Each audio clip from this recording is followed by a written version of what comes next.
Hello, and welcome back to our podcast series, Cash Flow Conversations, sponsored by Nova Credit. Today's episode is a conversation with Matt Zalubowski, Chief Commercial Officer and Chief Marketing Officer at Atlanticus. Atlanticus is a subprime lender focused primarily on offering credit cards and personal loans. Now, the challenge in this market, as I'm sure you can imagine, is finding more ways to fairly and responsibly say yes. And as you will hear in Matt and I's conversation, cash flow data is a great fit for that specific challenge.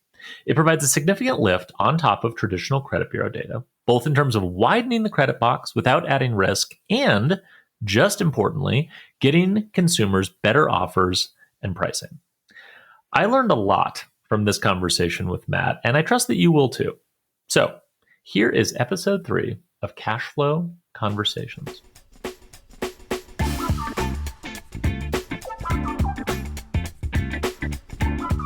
Okay, Matt Zalubowski, thank you for joining the podcast.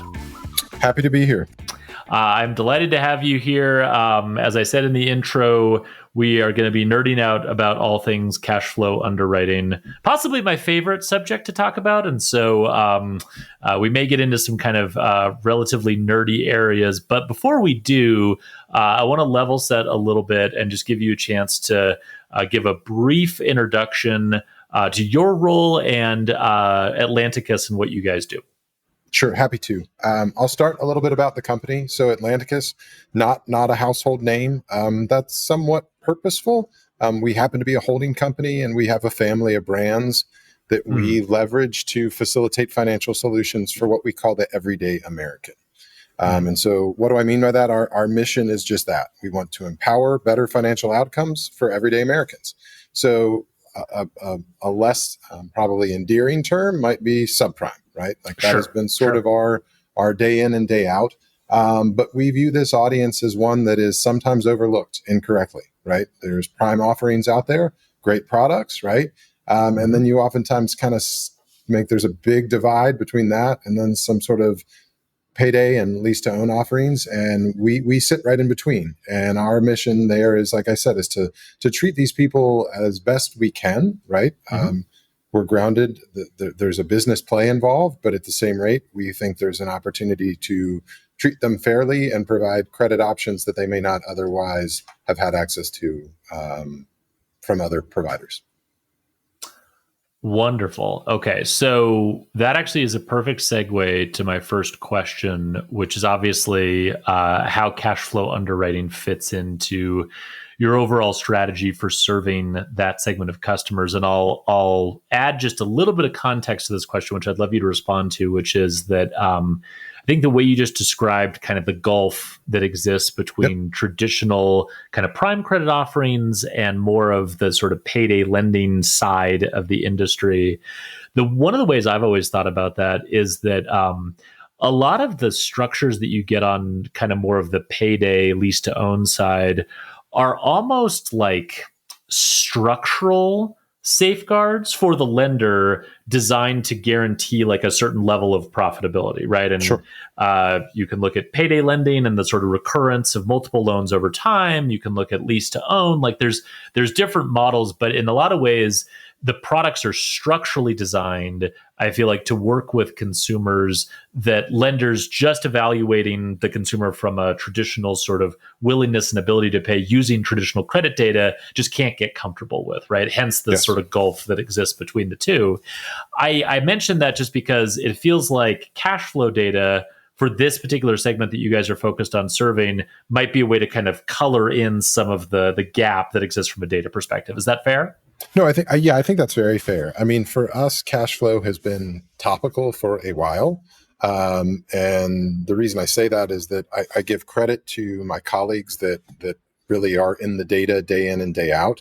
We have looked for means to boost our algorithms from kind of day one. So the company is nearing our 30th anniversary. So it's not sexy to say that we're a fintech when you're almost 30, right? But I think we have adopted some of those kind of beliefs of, hey, how do you fail fast?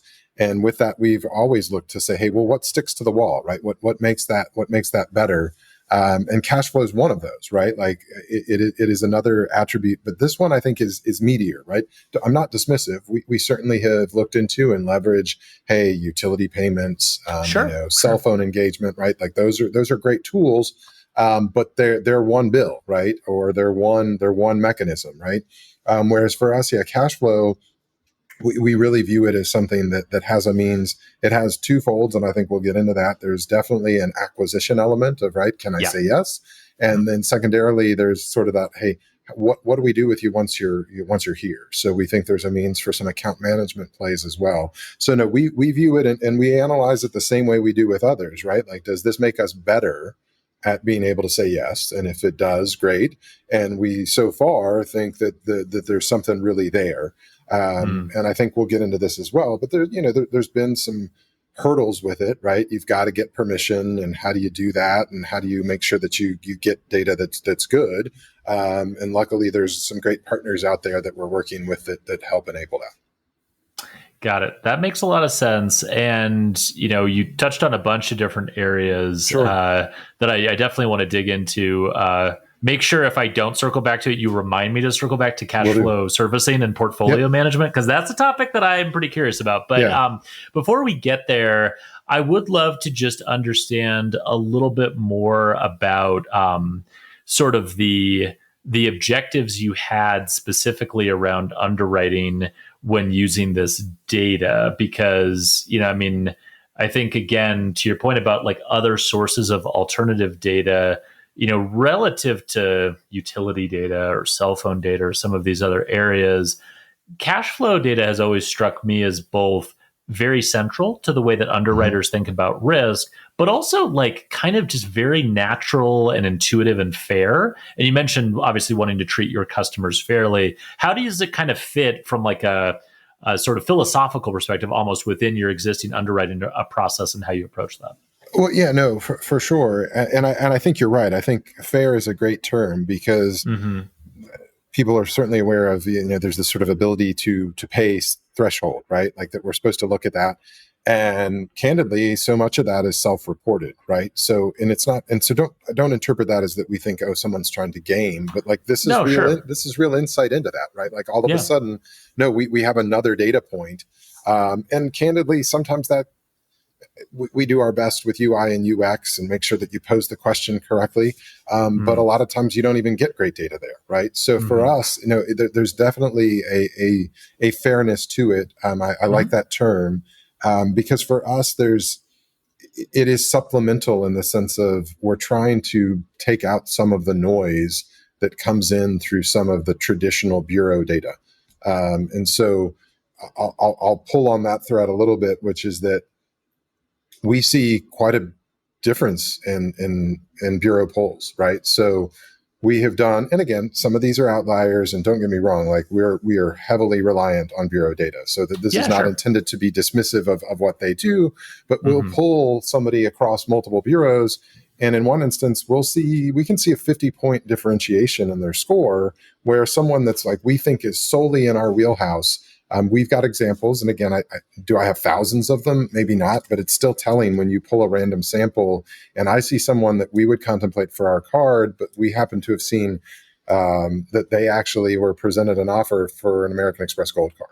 Well, that's a lot of noise, right? If you think about the spectrum of where that is, and that's not to say that American Express can't be savvy and underwrite deeper too, but on the surface, like, right, wrong, or indifferent, I think most folks in the credit card industry view like, no, a gold card from American Express is a prime offering, right? Like that usually doesn't dabble down where we are. And so when that comes down to a difference in bureau scores, you're relying on the data you're presented. So for us, all of a sudden that becomes a material risk splitter for us to say, okay, maybe there's a difference, but okay, look at what their cash flow is. All right, we get it, right? Like we can now understand why they might go up, or possibly why they might trend down from the other bureau scores. So for us, it does seem like it is, to go back to your term of fairness, it's a bit of an arbiter of like, no, it's the reality, right? Like what's in your bank account is what's in your bank account, right? There's not much more to sugarcoat that, especially because you're enabled to see the trend, right? So I see what's happening every 2 weeks, or whether it's monthly, whatever your cadence is. I get to Yeah. see that there's a real pattern. Yeah, no, I mean it's a great point, right? I mean, I just think like, the bureau data, and you make a really good observation. I mean, it's not that it's not useful, right? Of course it's useful. Yeah. Like bureau data has huge caloric value. Everyone uses it. It's a Yep. standard for a reason. We know how to use it. It's well understood. And we're going to talk about some of the challenges with cash flow data, because I think it is in some senses, not new in terms of looking at No, this but type yeah. of data for underwriting, but like in its current form and the way we're incorporating it into our models and our processes is definitely new and is posing some challenges. So I want to talk about some of the different use cases that you laid out. We'll start with acquisition, Yep. because one of the things that I know you guys are doing that's pretty interesting and kind of unique is working with affiliates and Yes. leveraging cash flow data. And to me, that's one of the really big areas where we're starting to see some interesting traction and some interesting problem solving, where it's like, hey, if I'm going to work between myself and a number of different affiliate channels, I think MoneyLion is one of the partners that you guys Yes. work with in this sense. Like in a traditional credit bureau world, we know what that looks like. We know what the structure looks like and how to pass the data back and forth and how to put our underwriting criteria in different places so that affiliates can make initial decisions on our behalf, and on and on. Cash flow, like all of that is new. And Yep. obviously, and you referenced this before, like consumer permissioning and credentialing and stuff work a little different in this space than they do in a credit bureau space. Can you kind of talk us through how that works on the affiliate side? Sure. Yeah. No. And we owe a lot to folks like MoneyLion and our affiliates Mm-hmm. that are doing this. And so Mm-hmm. I alluded to it at the beginning of like, well, who's Atlanticus? Well, as I said, first and foremost, we fully anticipate that no one that applies for our products probably knows who we are unless they do a little bit of digging. But one Yeah. of our go-to-market brands is Aspire. Similarly, we don't Mm-hmm. have Capital One's brand recognition. So therefore, working with an affiliate that has done this, it's a huge leg up for us because they've done some of that heavy lifting, because they've established a relationship with this consumer and subsequently applicant to say, hey, I get MoneyLion's value proposition. One of the things they've asked me to do is opt into sharing my bank information. So they've helped take out some of that friction for us. And in doing so, that we ride their coattails, right? Like we ride the coattails of their credibility with the consumer, because hey, they've already had a good experience with MoneyLion. Maybe it was a personal loan, maybe it was just that they engaged in their content, right? Like MoneyLion does a lot on financial literacy, right? Like all of a sudden they're a trusted player. In turn, we get to leverage that, and that helps get over the hurdle. I also think it speaks to anyone, especially an affiliate like them or others. You've got an engaged base, right? So this is, yeah, they might be credit seeking, but I would say they're appropriately hungry, right? Like they're not Mm. looking at it from the standpoint of, hey, this is sort of an adverse selection play where they're just so desperate for credit. Like these are people that are engaging in their financial journey. Therefore, they sort of already get, hey, I may need to give you more, right? And so it speaks to this idea of that carrot, right? Well, wait, if I share this information, there should be an upside in it. It doesn't feel at all like someone is trying to take advantage, right? It's not a, hey, I just want more information about you so I can go do something else. It's pretty clearly laid out of, hey, you share this, there's an opportunity for you to be evaluated differently, and in turn it could benefit you. So they have done a lot of the legwork. It is all admittedly a bit above my pay grade from an AP or from a technology perspective, but from an Mm-hmm. API perspective, everything is seamless. Mm. So from our standpoint, the folks at like a MoneyLion, we really get the data like that, right? Like there's no issue in latency. Like they have facilitated it in its past. And then it's really the onus is on us as to like, what do we do with it? So I hope that speaks to it. For us, it has been, yes, don't get me wrong. There's work for both parties to integrate. But it's done in such a way that it's quite innocuous to the consumer. Well, it's interesting too that you mentioned kind of this idea of like almost alignment with the consumer, right? Because Hmm. I feel like one of the things that's interesting about cash flow data relative in the kind of open banking permissioning context that we use it today, that's very different than credit bureau data is like credit bureau data is very like check a box. I guess technically I'm giving permission, but I Permission, don't right? think of it that way. Yep. Not providing my credentials. I'm not getting real explicit granular notifications on what I'm giving permission for, on and Yep. on. Whereas with, cash flow data enabled by open banking, I am doing much more of that kind of as a consumer, like granular Yep. and, depending on the context, potentially more scarier work, right? Like I am taking a risk and I'm sharing information. So it's interesting to hear you talk about like, we need to find the right context where we're sort of striking a balance almost between we want the consumer to feel comfortable doing this, right? And Hmm. if our brand is not as well known as the other brands that they're already working with, that might indicate like where this credentialing process should take place. And then B, the sort of motivation that a consumer feels in doing this, which as you articulated, and it's clear you've worked in credit for a long time because you're kind of talking this like positive negative selection language Yeah. where it's like we want credit hungry individuals, we want people to feel motivated to share more to get a better deal or to improve their odds or to get better pricing, but we also don't want to put people in a situation where we feel like either we're not getting the full story Yep. or potentially we're driving adverse selection. Can you maybe just elaborate a little bit more on like that balance that kind of enters in when the consumer has to credential permission? Yeah, sure. I mean, there's a couple of things to Mm-hmm. unpack there. One of which is that, yeah, like an engaged customer. This isn't really rocket science. Is a better customer, Sure. right? Because the last thing we want is the person that comes in, fully utilizes their line, and then we never hear from before. So there is an element of it's a little bit of an ante or a commitment. But for us, there are times where I alluded to it where you're kind of on the fence, right? Like we could say yes or we could say no, and Yeah. all of a sudden this is an easy one, right? Like Mm-hmm. great, it tips the scales automatically. In other instances, and I'll use an example of like a thin file.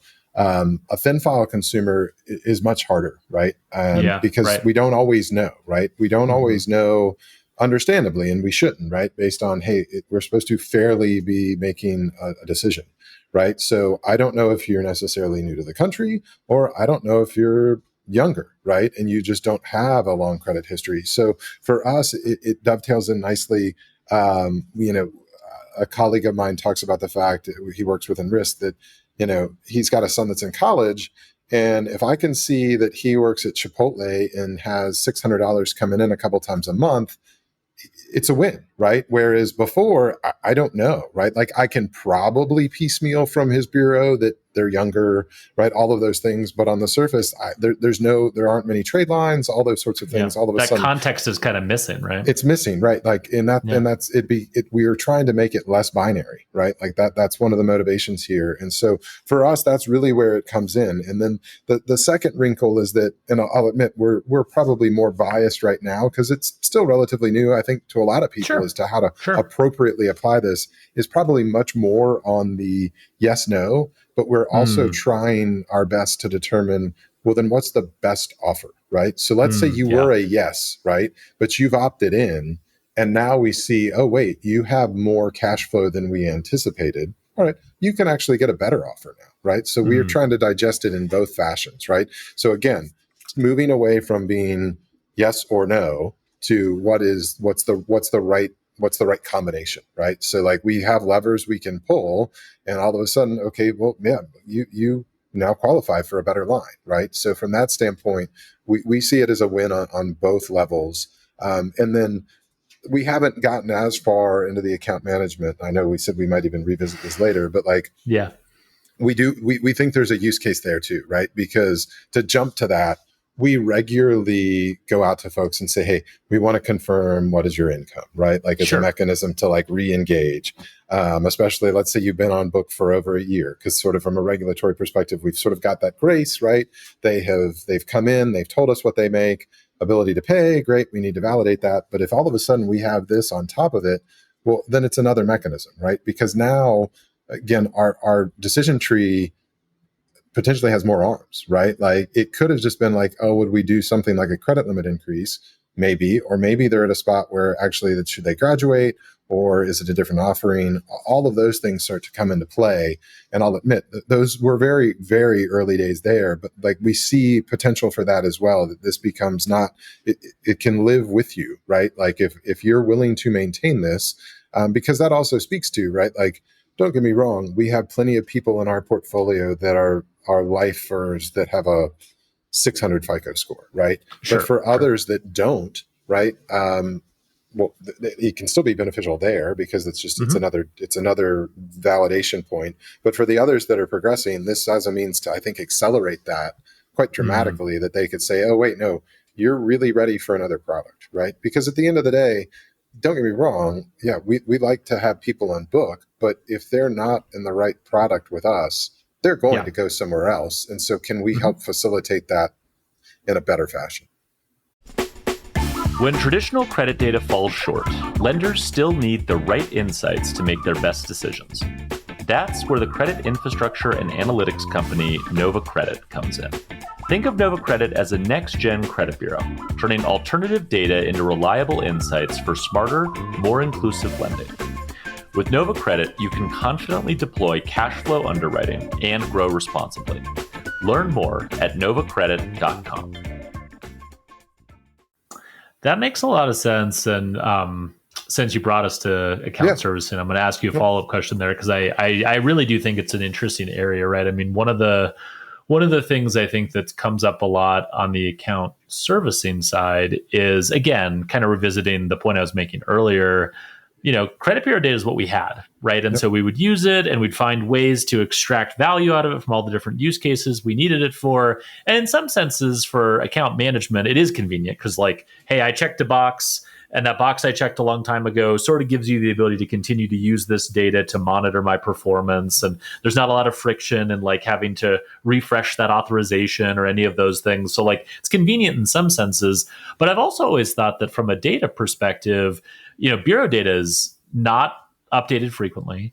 A lot of the data that's in there is a trailing indicator of some of the things you might be looking for. And in a lot of senses, whether you're trying to sort of kind of take a positive step, which could be increasing a credit line or sort of upgrading them to a different product or cross-selling them a product, or something that I'm not going to say it's negative, but like something you might want to do proactively to help the customer if you sense that there might be some turbulence on the horizon.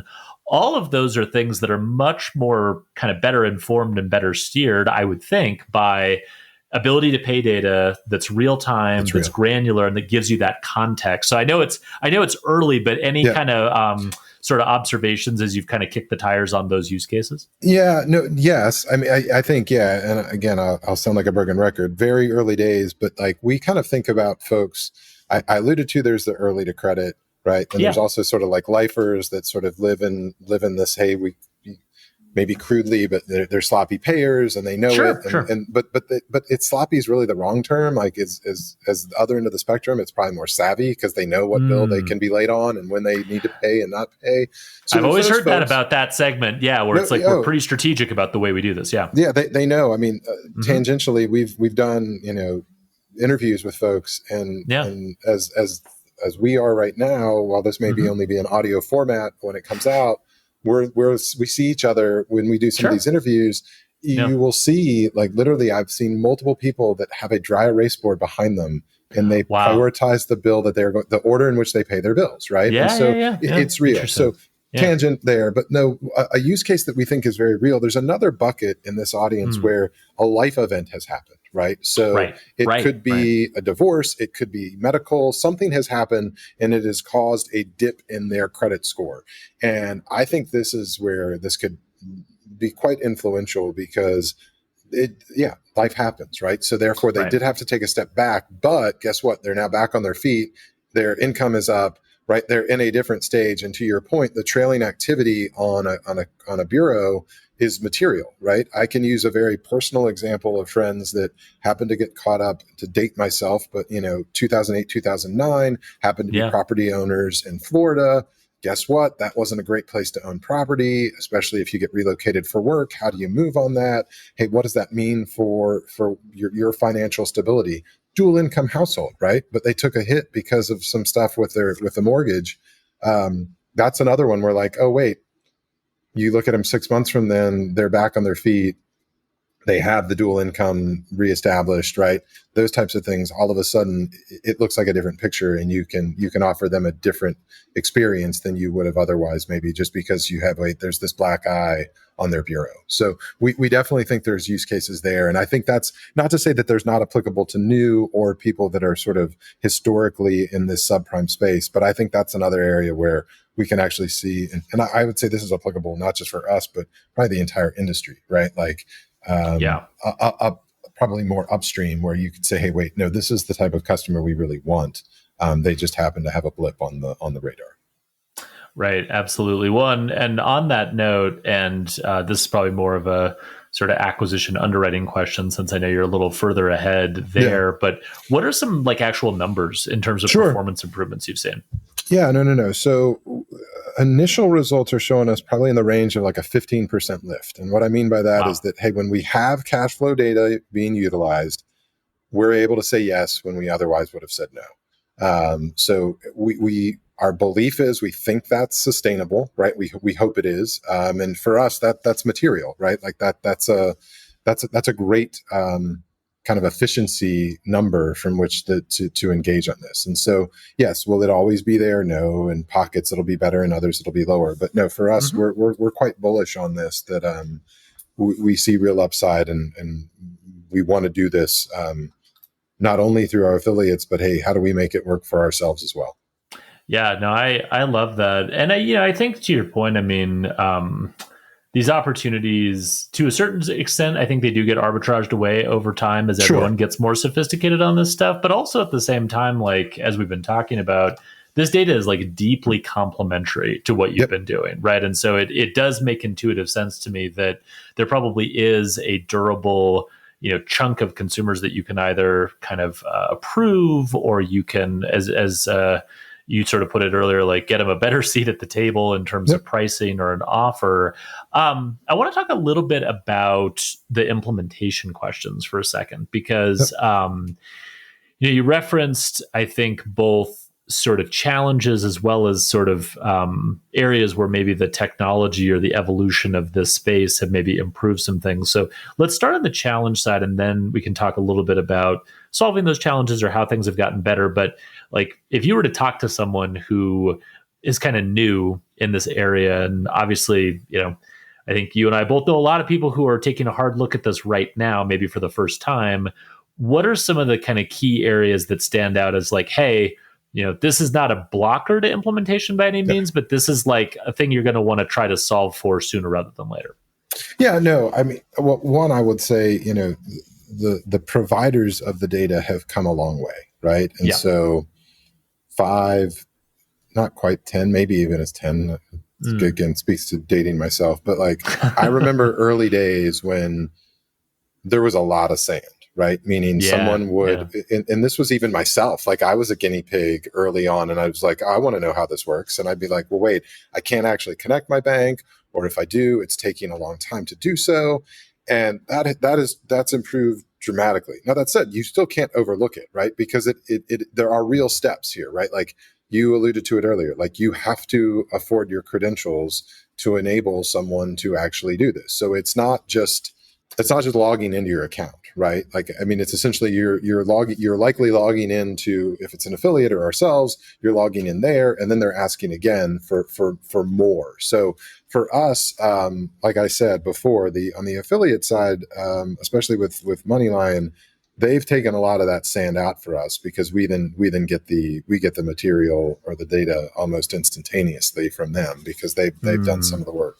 But in our instances, we have had instances where we have established this, and you want to make sure that, hey, they need to know, right? Like, I think some of it's just transparency of like, hey, this is going to take a little longer, right? So just be upfront with them of saying, hey, it's an extra step. By longer, we're talking seconds, right? But if someone was accustomed to, hey, I put in the information about who I am and I hit submit, they're expecting an answer, right? Like within seconds. Customers have a wonderful feel for that, right? Down to like, I'm sure you've seen this and tested it a lot, but like that's an extra half a second. Like, will anyone really notice that? I mean, we're all pretty well trained on like how long these things take, right? Right. So if we can get in front of it and say, hey, there's the potential for this, right? Then at least they're aware. And then, hey, you prompt them for it.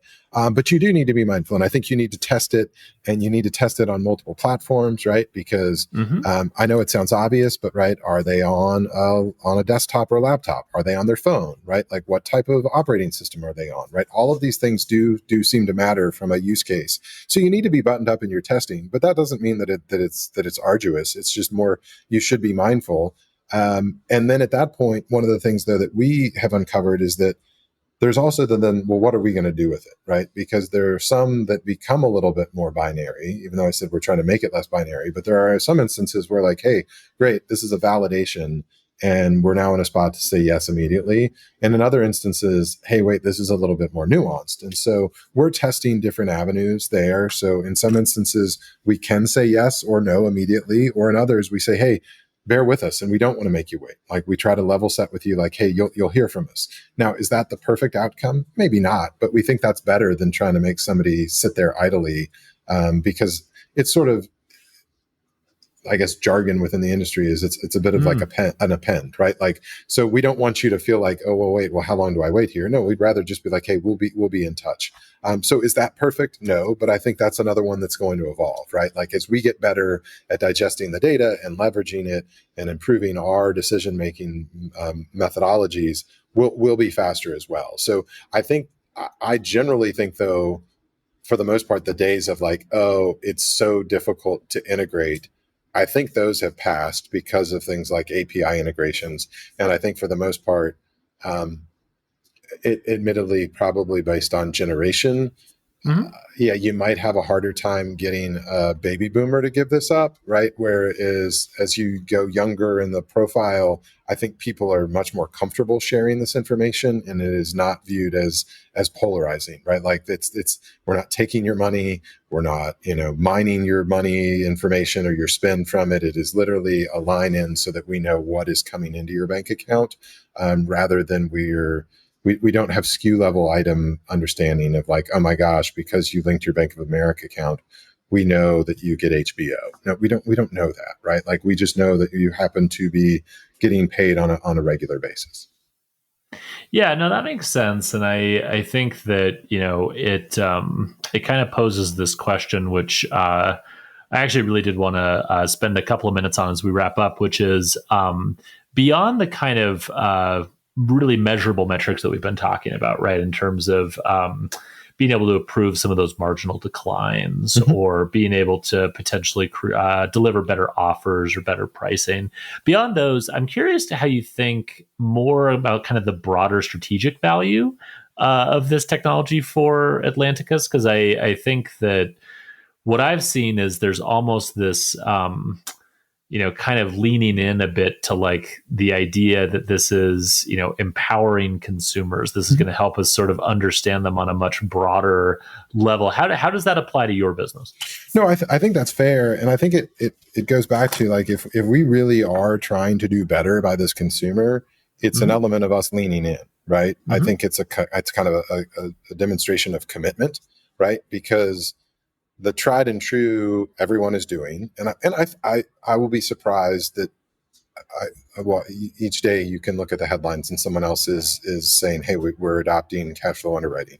So I think it's going to become a bit of a table stake. So I think I don't think we're there yet, but there will be a tipping point where almost if you don't have it, and again, there will be people that breeze through and get approved without, but without it, I think there is a chance that it becomes a question mark of like, well, why don't you? Right? Like, wait, it'll be kind of weird, right? Yeah. I was over here and someone prompted me for it and you didn't. And why is that? So not exactly the answer, but I think broadly, that's one of the elements where for us, it's demonstrating, no, this is another tool we need to adopt.